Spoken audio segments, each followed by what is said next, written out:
سر اس دنیا میں پیش آنے والی جو بہت ساری مشکلات، پریشانیاں، اذیتیں ہوتی ہیں، وہ ہماری سزائیں ہوتی ہیں یا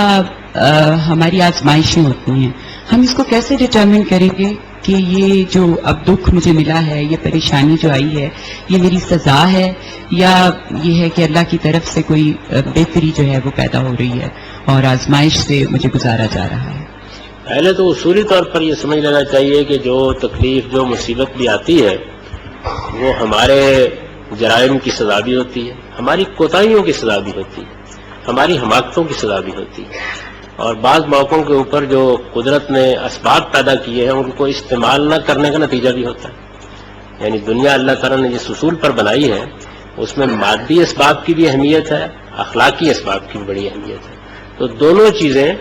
سزا کا باعث بن جاتی ہیں۔ آپ نے حفظان صحت کے اصولوں کی پیروی نہیں کی تو آخر کچھ نتیجہ نکلے، آپ نے کھانے پینے میں احتیاط نہیں کی تو آخر کچھ نہ کچھ بھگتنا پڑے گا۔ تو یہ چیزیں جتنی بھی ہیں یہ عالم اسباب میں بھی اپنا کام کرتی ہیں۔ اسی طرح اخلاقی قوانین ہیں، یعنی آپ نے کوئی غلطی کی ہے، اللہ تعالیٰ کے ساتھ کوئی بدمعاملگی کی ہے، کوئی انسانوں کے ساتھ اس طرح کا معاملہ کیا ہے تو اللہ بعض اوقات اس دنیا میں بھی اس کی سزا دے دیتے ہیں۔ اچھا، یہ سزا اس دنیا کے اندر ایسا نہیں ہوتا کہ صرف اللہ تعالیٰ کے مقابلے میں سرکشی اختیار کرنے والوں کو دی جائے، سچے اہل ایمان کو بھی ان کی کسی غلطی سے یہی نجات دلانے کے لیے دے دی جاتی ہے تاکہ وہ سزا بھگت کر اللہ کے ہاں پاک ہو کر چلے جائے۔ تو سزا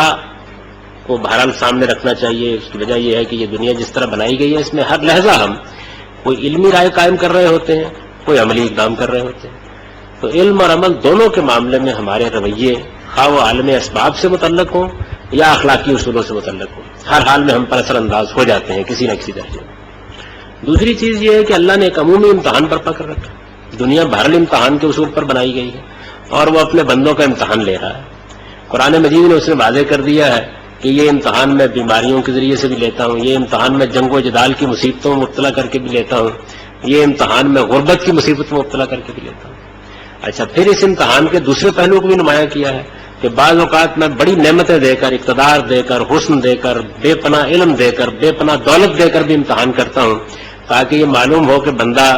اکڑتا ہے، اس کو اپنا استحقاق سمجھتا ہے یا میرا شکر گزار ہو کر رہتا ہے۔ تو امتحان بھی بہرحال ہوتا ہے،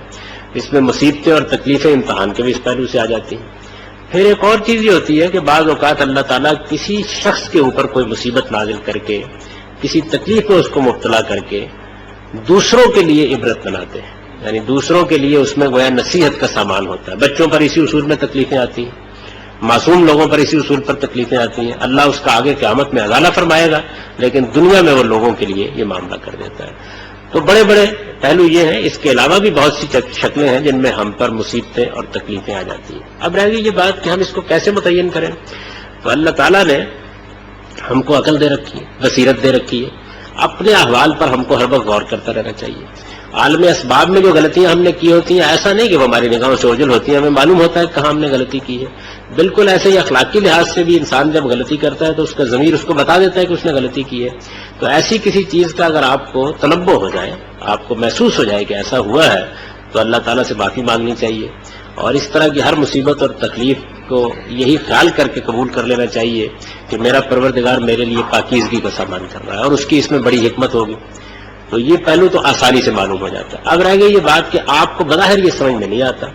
کہ کیا معاملہ ہے، تو کوئی بات نہیں ہے، اللہ کا امتحان، اللہ کی آزمائش ہو سکتی ہے، اس کے معاملے میں وہی رویہ اختیار کیجئے جو ایک بندہ مومن کو اختیار کرنا چاہیے۔ وہ جب صبر کے ساتھ اپنے آپ کو اپنے خدا کے سامنے ڈال دیتا ہے اور اس طرح کی تکلیف اور مصیبت میں یہ اطمینان دلا دیتا ہے کہ مالک میں نے اس کو قبول کر لیا اور میں اس میں اب تھڑ گلا نہیں ہوگا،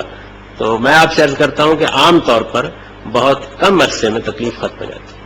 یعنی اللہ نے اسی امتحان میں انسان کو ڈال رکھا ہوا ہے، اور اگر آدمی اس میں پورا اترنے کا حوصلہ کر لے تو اللہ اس کے لیے اس بات پیدا کر دیتے ہیں۔ اور اگر اس کے باوجود کوئی معاملہ نہیں ہو رہا تو پھر یہ ہے کہ اللہ ہماری تطہیر کر رہے ہیں، ہمیں پاک کر رہے ہیں، اس پر ایمان رکھ کے اپنے پروردگار کے حضور میں حاضر ہو جانا چاہیے۔ دو اور دو چار کی طرح انسانی معاملات میں فیصلہ کرنا مشکل ہوتا ہے کہ یہ تکلیف اس وجہ سے آ گئی ہے اور یہ تکلیف اس وجہ سے آ گئی ہے۔ انسان ہی اپنا جائزہ لے کے اس معاملے میں آرا قائم کرتا ہے۔